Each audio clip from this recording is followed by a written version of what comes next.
శ్లోకం పరమ పవిత్రం, జ్ఞాపకం పెట్టుకోండి. శంకరాచార్యుల వారు జాతియందు కృపచేత మనకిచ్చారు.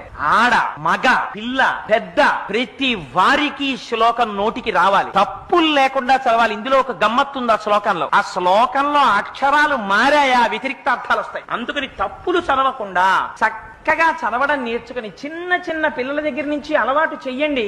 స్నానం చెయ్యగానే ఒక్కసారి అమ్మవారి దగ్గరికి వెళ్ళి ఆ కట్టుకున్న తువ్వాలతోటో అందులో బాలల భక్తికి అమ్మవారు పొంగిపోతుంది. కూర్చుని అమ్మా చరజ్యోత్స్నా సుక్తాం శశియుత జటాజూట మకుటాం వరత్రా సత్రాన స్ఫటిక ఘుటికా పుస్తకరాం సకృన్నత్వా కథమివ సతాం సన్నిదదతే మధుక్షీరద్రాక్షా మధురి మధురీణా ఫణితయః అని రోజు అది చదవడం నేర్పండి. మీరు 1,00,00,000 రూపాయలు ఇచ్చినప్పుడు మీ మనవడిని రక్షించుకున్న కన్నా ఈ ఒక్క శ్లోకాన్ని మీ మనవడికి మీరు నేర్పారా, వాడి జీవితాన్నంతటిని మీరు రక్షిస్తారు.